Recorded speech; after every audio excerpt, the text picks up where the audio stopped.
La mort est l'apogée de la vie, dit-on à Vienne. Et si le deuil est mis en scène, c'est pour la postérité. Le deuil est toujours associé à un lieu. C'est là qu'on se souvient du défunt, c'est là qu'on lui rend hommage. Les cimetières, par exemple, qui nous rappellent que la vie est éphémère.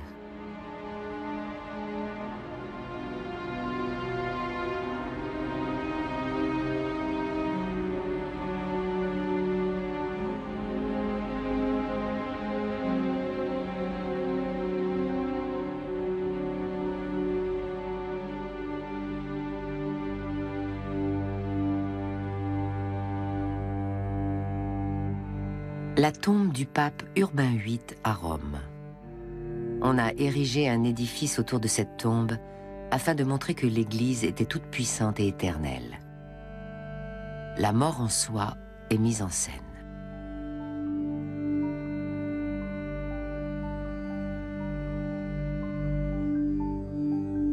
Pourquoi a-t-on à ce point recherché la proximité physique avec les morts, comme ici, dans les catacombes de Palerme? Pourquoi les riches voulaient-ils être revêtus à leur mort d'habits neufs et assistés de leurs proches? Comment a-t-on pu abolir à ce point la distance avec les morts aux dépens de toute pudeur?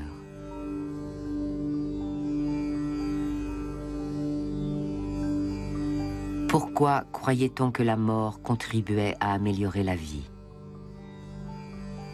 Pourquoi la mort baroque est-elle si intime?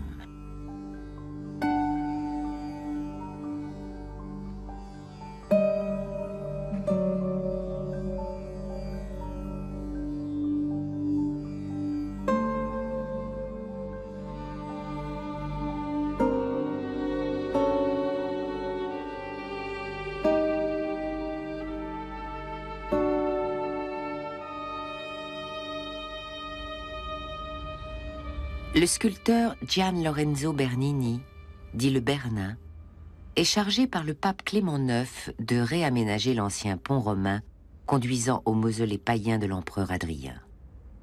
Le Bernin doit remplacer les statues de victoire triomphante par des symboles plus chrétiens. L'atelier du Bernin confectionne alors des anges dotés des instruments de la Passion. Apparaît ainsi un chemin de croix symbolique, à l'image de celui que les pèlerins auraient emprunté à Jérusalem.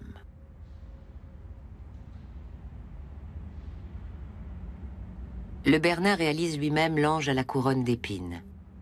Ces nouveaux anges sont placés à la suite des statues de Saint-Pierre et Saint-Paul. Saint-Pierre et Saint-Paul étaient vénérés comme des martyrs et devaient témoigner ici même de la victoire du Christ. Le château Saint-Ange a toujours dominé l'accès à Rome. Si l'on se retourne, on aperçoit la somptueuse basilique Saint-Pierre, dédiée au triomphe de la Sainte Église catholique.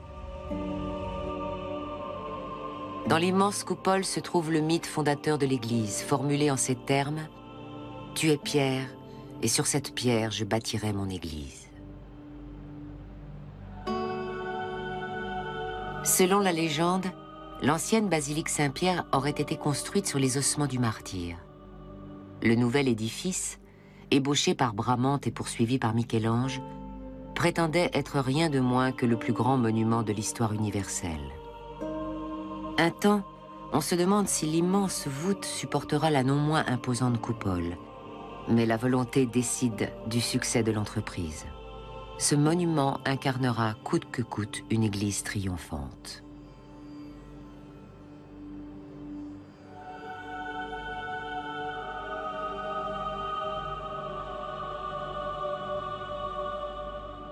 La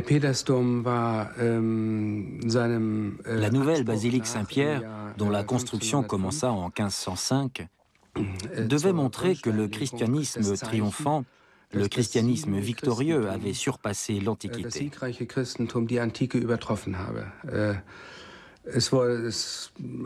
Selon le projet de Bramante, la basilique Saint-Pierre devait être le panthéon posé sur la basilique de Maxence. Autrement dit, il fallait construire un immense édifice, aussi haut qu'un gratte-ciel, sur lequel on allait poser un autre ouvrage colossal, la coupole. De son vivant, le pape Alexandre VII commanda au Bernin une sépulture qui devait être exposée plus tard dans la basilique Saint-Pierre. Il s'agissait de représenter une dynastie régnant sur toutes les églises, et cela se mesurerait au nombre des tombeaux de papes. Le Bernin choisit la forme du pignon et rassemble les allégories au pied du pape. L'allégorie de la miséricorde lève les yeux vers lui. À droite, l'allégorie de la vérité est enveloppée d'un drap qui cache sa nudité, ainsi que les papes le souhaitent. Le tombeau a été placé au-dessus d'une porte déjà existante et en partie caché par un linceul en jaspe chamarré.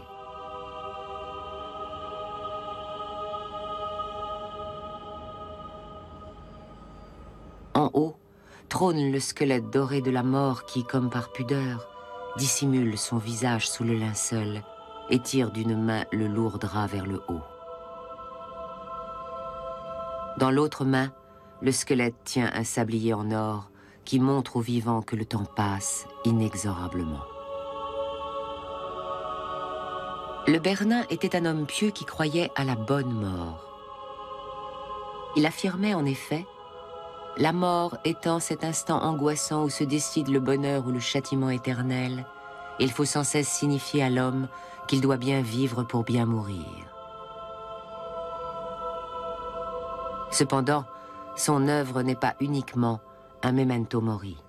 Rappelons aux hommes qu'ils sont mortels.